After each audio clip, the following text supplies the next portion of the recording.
Fandi Suwandi SPD. Saya mahasiswa PPG dalam jabatan Angkatan 2 tahun 2020 Universitas Mataram. Pada hari ini saya akan melaksanakan video pembelajaran di SMA Negeri 1 Sumbawa Besar. Selamat menyaksikan. Stand up, please. Reading. Assalamualaikum warahmatullahi wabarakatuh. Selamat pagi, Pak. Waalaikumsalam warahmatullahi wabarakatuh. Selamat pagi. Pagi. Baiklah anak-anak, untuk mengawali aktivitas kita pada pagi hari ini, ketua kelas silakan dipimpin doanya. Teman-teman, sebelum kita mulai belajar dengan kita berdoa menurut agama dan kepercayaan masing-masing. Berdoa, mulai.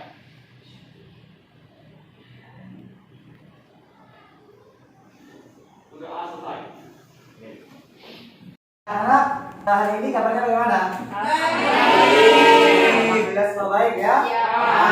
Baikkan lagi, kita tetap mematuhi protokol ya. Selalu menjaga jarak, selalu tetap memakai masker dan juga sering-sering nanti kalian mencuci tangan. Ya? Patuhi protokol kesehatan yaitu 3M. Siap? Siap. Hari ini siapa yang tidak masuk? Lengkap ya? Alhamdulillah semua lengkap. Anak, siapa yang masih ingat materi kita minggu lalu? Siapa? Oke, yuk. Penyebab penyerangan warga negaraan. Oke, jadi masih ingat ya bahwa materi kita minggu lalu itu kita membahas mengenai penyebab kehilangan kewarganegaraan. Ayo. Materi minggu lalu kita kan tentang penyebab kehilangan kewarganegaraan. Ada kasus mengenai anggota ISIS yang dinyatakan oleh pemerintah bahwa mereka bukan lagi warga negara Indonesia. Kalau menurut saya mereka tetaplah warga negara Indonesia. Mengapa demikian? Dari novel bagus sekali. Jadi menurut Undang-Undang Kewarganegaraan, anggota ISIS itu jelas kehilangan status kewarganegaraan mereka. Kenapa demikian? Karena mereka mengikuti atau masuk ke tentara asing, yaitu ISIS tersebut, tanpa izin terlebih dahulu kepada presiden. Bisa dimengerti? Bisa. Ada pertanyaan lagi tidak mengenai kehilangan kewarganegaraan? Ayo Siti. Saya kan sering nonton film Korea, Pak. Oh mantap, Korea. Ya, nonton Korea. Di sana saya melihat ada proses wajib militer, jadi sesuai dengan poin penyebab kehilangan kewarganegaraan. Nah, seandainya di Indonesia terjadi suatu hal yang mengharuskan warga negaranya ikut militer di negara lain, apakah kita akan kehilangan kewarganegaraan, Pak? Baiklah Siti, jadi pertanyaannya Siti hampir sama dengan pertanyaan Navel tadi ya, mengenai kehilangan kewarganegaraan tersebut. Nah, di sini menurut pasal 23 ayat D itu dikatakan bahwa ketika seseorang itu masuk kewarganegaraan asing tanpa seizin dari presiden, pasti akan kehilangan status kewarganegaraan. Tetapi di sini dikatakan tadi ada izin daripada presiden. Nah, di situ jelas sudah bahwa seseorang yang masuk ikut ke tentara negara asing itu tidak akan kehilangan status kewarganegaraannya karena ada izin daripada presiden. Nah, ketika mereka masuk tadi itu pasti mereka memiliki amanah atau mengemban amanah dan tugas daripada pemerintah. Dimengerti nggak anak-anak? Tujuan pembelajaran kita pada pagi hari ini. Ini pertama, kita dapat menjelaskan pengertian pertahanan dan keamanan negara menurut Undang-Undang Negara Republik Indonesia tahun 1945. Yang kedua di sini kita mampu menganalisis kasus pertahanan dan keamanan yang terjadi di negara Indonesia. Adapun tahapan pembelajaran ini yang pertama, Pak akan menjelaskan sedikit ya mengenai materi kita pada pagi hari ini. Kemudian Pak akan menanyakan sebuah video ya, sebuah kasus video kepada kalian yang dimana nanti kalian akan menganalisis kasus tersebut. Nah, tetapi sebelumnya Pak akan membentuk atau membagi kalian dalam beberapa kelompok ya.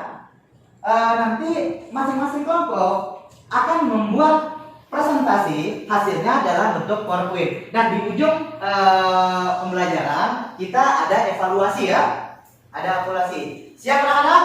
Siap. Materi kita pada pagi ini tadi mengenai pertahanan dan keamanan negara. Ya. Sebelumnya ada yang tahu nggak apa itu pertahanan dan keamanan? Oke, boleh nggak?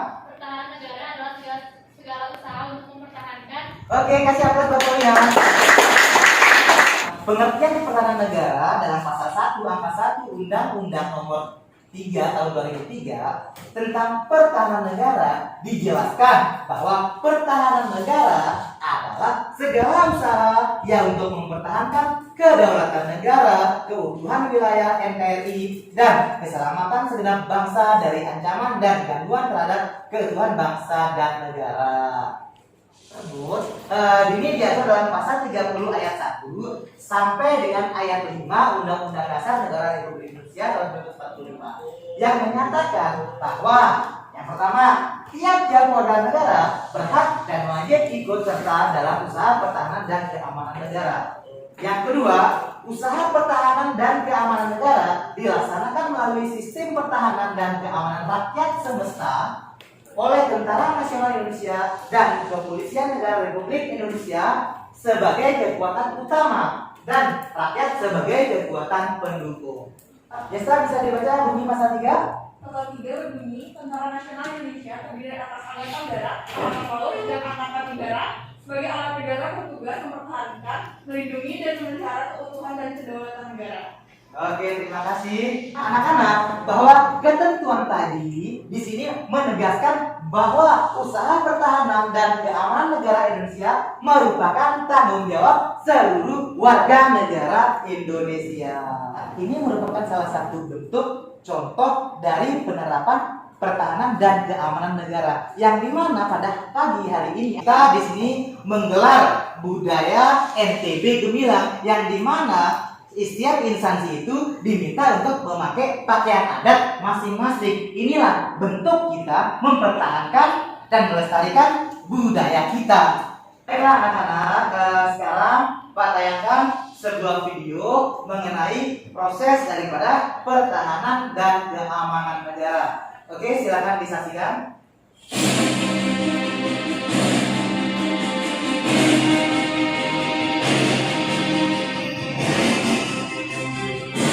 Bentuk dan bodinya tak bisa dianggap remeh. Kapal perang Indonesia yang satu ini pernah membuat Angkatan Laut Malaysia terlambatan. Seribu kapal musuh sampai rusak parah di perairan Ambalat. Di Laut Kertajaya, jika ingin mendominasi dunia, maka kuasailah lautan. Nampaknya kalimat tersebut menjadi sebuah sudut pandang khusus bagi Indonesia agar selalu mengawal teritori lautannya. Untuk sekarang menegakkan kedaulatan Indonesia di lautan amat tegas. Ada kapal asing menyerang macam Malaysia di lautan. Namun ketegasan pihak pemerintah Indonesia di lautan tak terlepas dari adanya konflik Ambalat. Mengutip Booking of Artillery TNI Angkatan Laut, konflik Ambalat sendiri ada karena kedaulatan negeri Malaysia yang punya hobi asal klaim wilayah negara-negara tetangganya. Salah satu insiden militer yang sangat mengembangkan dalam sengketa Ambalat ialah aksi kapal perang Republik Indonesia KRI Pedong Naga 819 dalam melawan kecokatan Tentara Laut Diraja Malaysia atau TLDM. Saat itu, pada Jumat 8 April 2005, TNI Angkatan Laut mengerahkan unsur-unsur tempurnya bersiaga di belakang barat. Hal ini dilakukan karena provokasi dari kapal-kapal perang TLDM yang menantang keberadaan KRI di sana. Apalagi di karang sekitar Blok Ambalat, pihak Indonesia sedang membangun mercusuar sebagai tanda kedaulatan negara. Nah, pembangunan mercusuar itu mendapat perhatian khusus dari TLDM. Mereka lantas mengerahkan kapal perang KB Rencong untuk mengganggu proses pekerjaan itu. Ketika berada di sana, KB Rencong langsung tancap gas melakukan berbagai manuver provokatif. Bahkan ombak hasil satuan dari haluan kapal itu membahayakan para pekerja konstruksi mercusuar. Tentu aksi provokasi KB Rencong mendapat respon dari KRI Pedong Naga 819 yang sedang tadi jengah akan kelakuan kapal kebencian itu. Peringatan pertama KRI Pedong Naga menyuruhkan agar KB Rencong menyingkir dari wilayah Karang Menarang, namun tak digubris. Peringatan lisan itu tak diindahkan. KB Rencong malah melaju masuk ke wilayah Indonesia sejauh 9,5 mil laut dari Pulau Sukati. Hal ini membuat awak KRI Pedong Naga telah tanpa Nah, setelah kalian menyaksikan tayangan video tadi, sekarang dibentuk kelompoknya. Ayo, dibentuk kelompoknya dulu.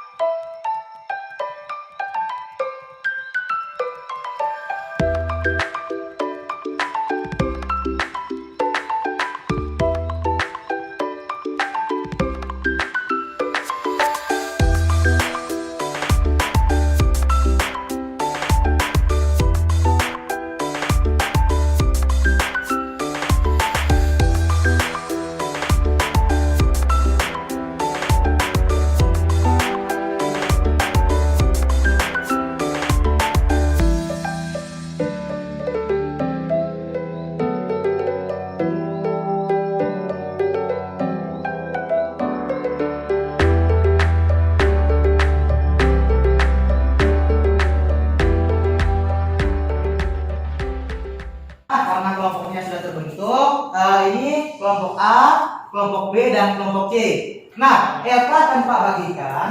Silahkan kalian mencari artikel di internet, ya, artikel mengenai kasus pertahanan dan keamanan negara. Ingat, dibuat dalam bentuk PowerPoint ya. Nanti perwakilan kelompok akan presentasi ke depan. Baik, anak-anak? Baik, Pak.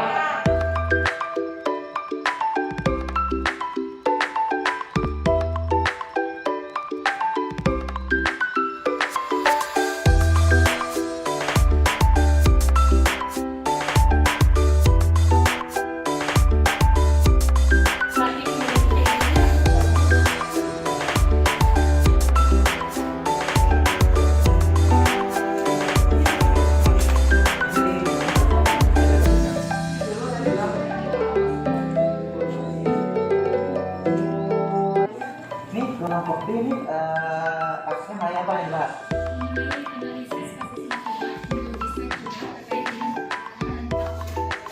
Oh, bagus. Berarti kasus-kasus yang baru ini ya, baru terjadi mengenai Indonesia dan China.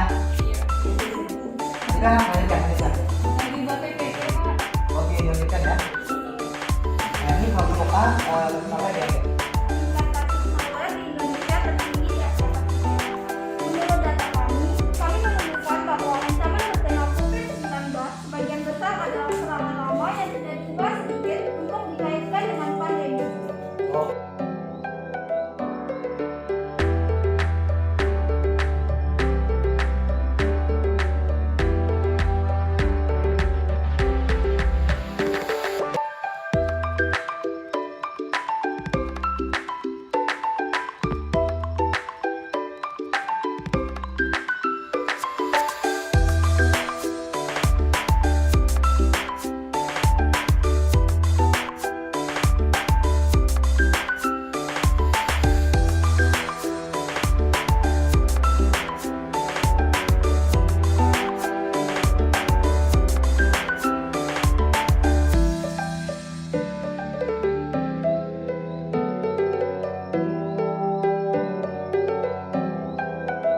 Anak, karena waktu pengerjaannya sudah selesai, sekarang giliran kalian untuk mempresentasikan per kelompok hasil daripada analisis yang kalian buat.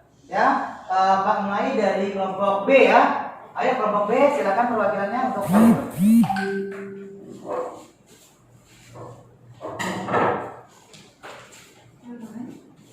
Sampai mereka di depan sini kan, Sud ya, ambil ya. Waalaikumsalam warahmatullahi wabarakatuh. Selamat pagi. Di sini kami dari kelompok B yang beranggotakan Nasalia Rahman, Putri Desta, Raditya Pramana, Sofia Najwa, dan Siti Anur akan membahas mengenai kasus Natuna Indonesia dan Cina yang akan dijelaskan lebih lanjut oleh saudara kita Sofia. Mengenai kasus Natuna Indonesia Cina, di sini wilayah Indonesia itu sendiri berbatasan dengan sejumlah negara lain. Wilayah lautnya dikelilingi oleh 10 negara, yaitu India, Malaysia, Singapura, Thailand, Vietnam, Filipina, Australia, Timor Leste, Palau, dan Papua Nugini. Sementara itu, wilayah daratan yang berbatasan langsung dengan 3 negara, yaitu Malaysia, Timor Leste, dan Papua Nugini, sepanjang 2.914,1 km. Panjangnya garis berbatasan dengan 10 negara tetangga ini di satu sisi dapat menjadi potensi bagi kerjasama antar negara, tetapi di sisi lain dapat juga menjadi ancaman kedaulatan dan keamanan negara. Dalam kasus Natuna yang diklaim secara sepihak oleh pemerintah Cina mengindikasikan bahwa kekuatan dan pertahanan negara nasional dalam hal ini kedaulatan negara masih memiliki kekurangan dan celah yang bisa dimanfaatkan oleh negara lain. Kasus di Cina, mereka memasukkan wilayah Natuna ke dalam peta wilayah mereka didasarkan pada 9 titik garis yang selama ini diklaim oleh Tiongkok dan menandakan perbatasan maritimnya. Sekian dari presentasi saya mengenai kasus Natuna Indonesia Cina. Di kamu di depan mengenai kasus Natuna Indonesia dan Cina, ada yang ingin menanggapi atau ingin bertanya? Profil dari kelompok C. Dari hasil ukuran tadi, menurut kalian kira-kira apa yang mengindikasikan masalah tersebut? Sekian, terima kasih.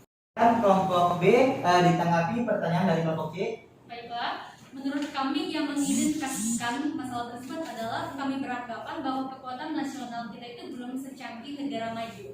Negara kita itu cenderung mengurus masalah-masalah yang ada di pusat saja, sedangkan masalah yang ada di perbatasan disampingkan dan ditinggalkan. Ada yang ingin menanggapi lagi? Dengan adanya pengklaiman Kepulauan Natuna oleh pemerintah Cina, menurut kalian apakah hal tersebut akan berdampak pada ketahanan dan keamanan negara kita? Terima kasih. Ayo kelompok B ditanggapi lagi dari pertanyaan kelompok A. Silakan. Menurut kami, dengan adanya pengklaiman tersebut, ketahanan negara jelas akan terusik. Selain itu, negara kita akan dipandang lemah dan tidak mampu melindungi wilayahnya sendiri dari negara lain, maka secara tidak langsung kita itu dianggap rendah oleh negara lain. Yang lebih ekstrimnya lagi, masyarakat tidak akan dipercaya lagi pada pemerintah. Terima kasih. Pertanyaannya, sekian presentasi dari kelompok B. Wabillahi taufiq wal hidayah. Wassalamualaikum warahmatullahi wabarakatuh. Waalaikumsalam warahmatullahi wabarakatuh. Kasih aplaus buat kelompok B. Tadi sudah perwakilan dari kelompok B. Sekarang Pak persilakan untuk kelompok C untuk mempresentasikan hasil analisisnya.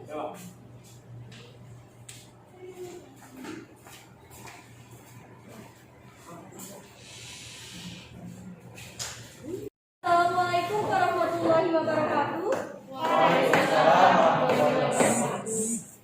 Kami dari kelompok C akan mempresentasikan hasil kerja kelompok kami mengenai kasus batik yang pernah mau diklaim oleh Malaysia.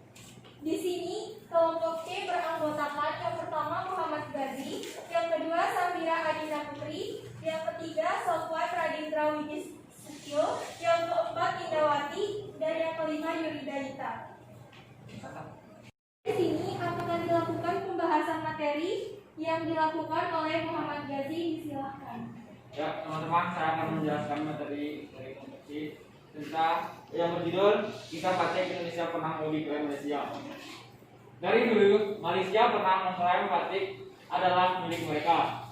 Polemik muncul akibat klaim negeri jiran terhadap batik ini. Tahun 2008, pemerintah Indonesia tidak diam dengan klaim Malaysia tersebut. Pemerintah Indonesia pun mendaftarkan batik ke dalam jajaran daftar representatif budaya tak benda warisan Indonesia UNESCO dan representatif list of intangible cultural heritage UNESCO. Pembahasan tadi, apakah ada kelompok lain atau teman-teman yang ingin mempertanyakan? Pertanyaan saya, tadi dikatakan kalau pemerintah tidak akan diam dengan klaim Malaysia tersebut. Dikatakan juga kalau pemerintah akan mendaftarkan batik ke dalam jajaran daftar representatif budaya tak benda warisan manusia UNESCO. Pertanyaan saya sekarang, bagaimana bentuk tindakan lainnya yang dilakukan oleh pemerintah Indonesia pada saat itu untuk lebih membuktikan bahwa batik adalah milik Indonesia? Kelompok C, silakan ditanggapi pertanyaan dari kelompok B. Saya akan menanggapi pertanyaan dari Sufyan Najia dari kelompok B. Yang dilakukan oleh pemerintah Indonesia pada tahun 2009 oleh Presiden SBY dijadikannya tanggal 2 Oktober sebagai Hari Batik Nasional. Jadi, kebutuhan dari UNESCO tadi serta pendeklarasian dari Presiden telah menghapus pengklaiman yang digencarkan oleh negara tetangga Malaysia serta memberikan informasi ke negara lain kalau batik ini adalah milik Indonesia. Presentasi dari kelompok kami. Terima kasih atas perhatiannya. Wabillahi taufiq wal hidayah. Wassalamualaikum warahmatullahi wabarakatuh. Waalaikumsalam warahmatullahi wabarakatuh. Kasih aplaus buat kelompok B. Terima kasih kelompok B. Silakan kembali ke tempat. Anak-anak, tadi sudah dua kelompok yang mempresentasikan hasil analisisnya. Sekarang kelompok terakhir, kelompok A. Silakan perwakilannya untuk mempresentasikan hasil analisisnya.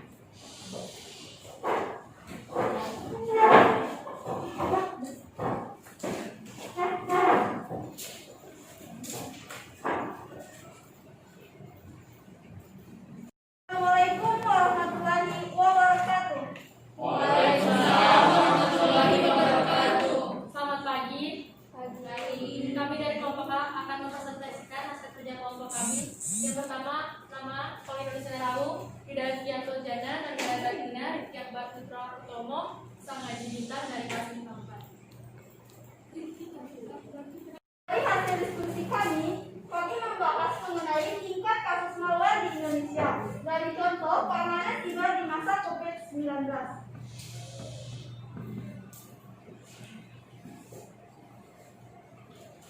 Tingkat kasus malware di Indonesia, menurut data kami menemukan bahwa ancaman bertema COVID-19 sebagian besar adalah serangan lama yang telah diubah sedikit untuk dikaitkan dengan pandemi.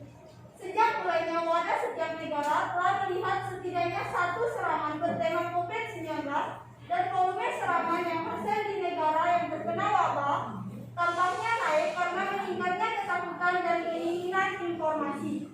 Presentasi kami ada yang ingin ditanyakan? Saya, Silakan.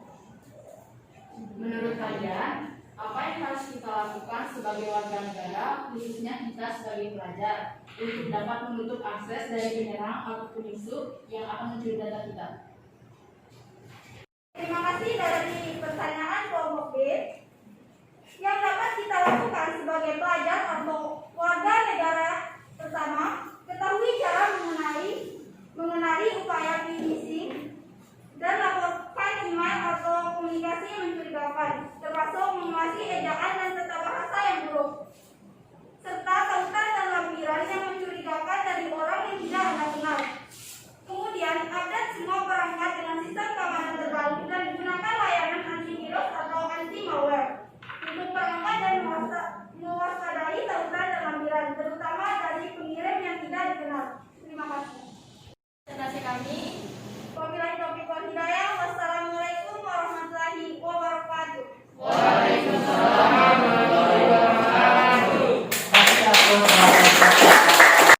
Baiklah anak-anak, menurut kalian apa kesimpulan yang dapat kalian ambil dari hasil presentasi yang kalian sampaikan? Yang pertama, Pak mau dengar dari kesimpulan kelompok A. Siapa kelompok A yang mau mewakilkan? Ayo Rifki, apa kesimpulannya Rifki? Jadi kesimpulannya dari kelompok saya, kita harus pandai-pandai menjaga data agar data kita tidak dibajak oleh orang lain, Pak. Oke, terima kasih Rifki, tepuk kasih aplaus buat Rifki. Baiklah anak-anak, tadi itu kesimpulan dari kelompok A. Sekarang pengen dengarkan apa kesimpulan dari kelompok B. Kesimpulan dari kelompok B yaitu Laut Natuna yang menjadi salah satu potensi yang kaya akan sumber daya alamnya. Kita harus lebih mempertahankan dan memperketat laut teritorialnya. Terima kasih. Sekarang Pak mau dengar apa kesimpulan dari kelompok C. Ayo Safira. Jadi kesimpulan dari kelompok C adalah kita sebagai warga negara Indonesia harus selalu menjaga dan mencintai produk kita dan kebudayaan kita agar tidak punah dan diklaim oleh negara lain. Terima kasih. Mantap. Kasih aplaus buat semuanya. Nah, adapun kesimpulan yang dapat kita ambil pada materi kita pertahanan dan keamanan negara, sebagai pelajar intinya kita harus rajin-rajin belajar dan membuat prestasi yang baik, ya. Untuk pertahanan dan keamanan kita yang dimana mana bentuk bela negara. Nah, adapun kesimpulan yang dapat kita ambil pada materi kita pertahanan dan keamanan negara, sebagai pelajar intinya kita harus rajin belajar dan membuat prestasi yang baik, ya. Itulah bentuk pertahanan dan keamanan kita yang dimana bentuk bela negara. Nah, adapun kesimpulan yang dapat kita ambil pada materi kita pertahanan dan keamanan negara, sebagai pelajar intinya kita harus rajin belajar dan membuat prestasi yang baik, ya. Itulah bentuk pertahanan dan keamanan kita yang dimana bentuk bela negara. Hasilnya silakan dikumpul ke depan.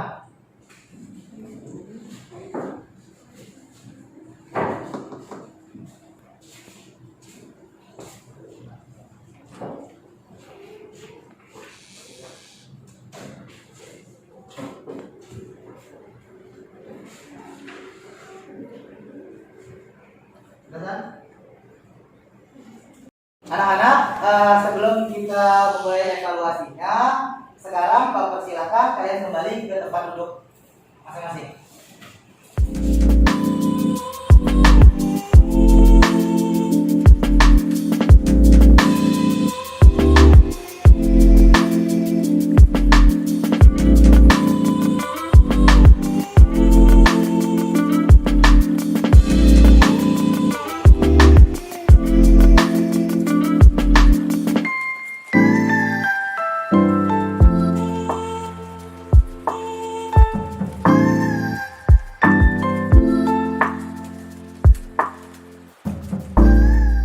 Anak-anak, tadi Pak sudah bagikan link Google Form-nya di grup kelas, silakan dikerjakan.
Untuk materi minggu depan itu mengenai lembaga negara, silakan dipelajari di rumah, dicari literasi digitalnya, dibuka di bukunya itu yang ada di halaman 91, ya. Karena waktu pertemuan kita pada pagi ini telah habis, alangkah baiknya kita tutup kegiatan ini dengan berdoa. Silakan ketua kelas. Teman-teman, sebelum kita masuk ke pelajaran, marilah kita berdoa menurut agama dan kepercayaan. Berdoa, mulai. Berdoa selesai. Greeting.